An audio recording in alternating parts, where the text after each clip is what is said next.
today we'll be going over rotations. We will be working on going clockwise. So before we actually start rotating, let me give you some background information. Remember, if they ask you to go clockwise, you are rotating the direction of the second hand on a clock. Whereas if they ask you to go counterclockwise, counterclockwise goes the opposite direction of the second hand on a clock. So it's really important that you understand that.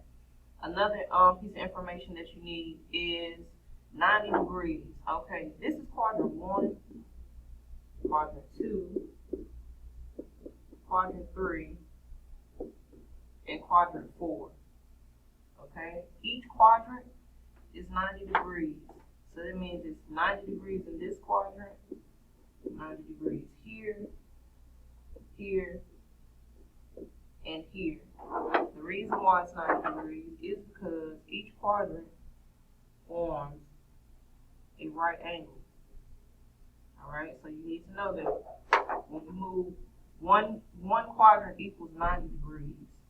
Alright, so basically what that means is if I am in the third quadrant and I am asked to rotate 180 degrees clockwise, when I go here, that's 90 degrees.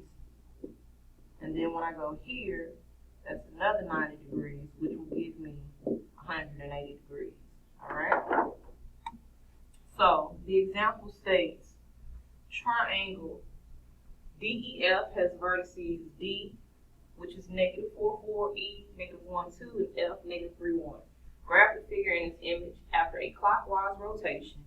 Once again, clockwise rotation about the origin, then give the coordinates, the vertices of D prime, E prime, and F prime. Alright, so the first thing I want to do is plot my points.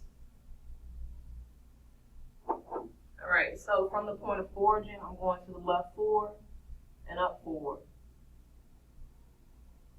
That is D. Back to the point of origin, to the left 1 and up 2. E. And back to the point of origin, to the left 3 and up 1. F. Alright, so here is my triangle. So automatically, I know because I'm going 90 degrees clockwise, that when I graph my new figure, I should land in this quadrant. Because once again, I'm going clockwise, and remember, each quadrant is 90 degrees. Alright, so the first thing I want to do is talk about the rule. The rule for 90 degrees clockwise.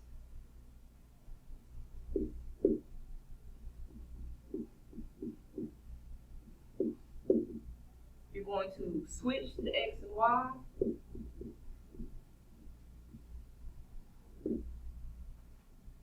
And then the new Y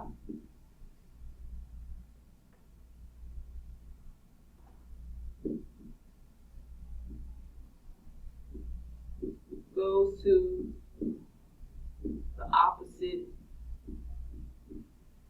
sign. Alright? So D is negative 4, 4. E is negative 1, 2. And F is negative 3, positive 1.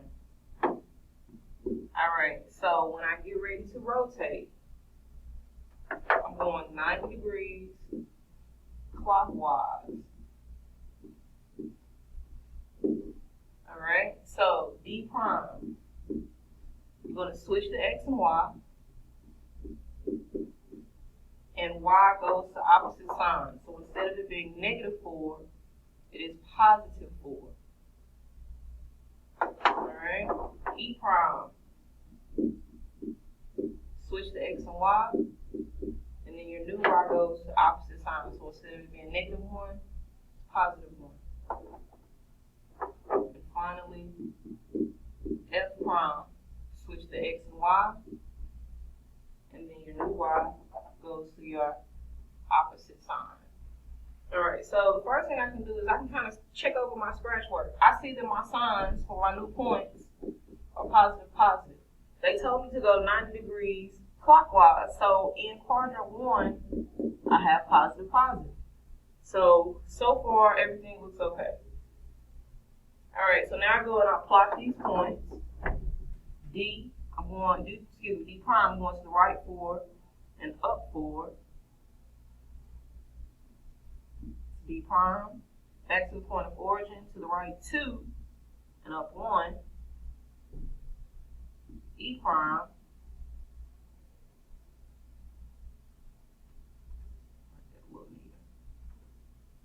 positive 2, positive 1. E prime, back to the point of origin, to the right 1 and up 3. So let me relabel where I put the E prime so it's not right on top of each other. So E prime once again is to the right 2 and up 1. E prime, back to the point of origin, to the right 1 and up 3. That is F prime. So when I make my new triangle, I am able to see that if I turn the red triangle, D prime should be on the side, which it is.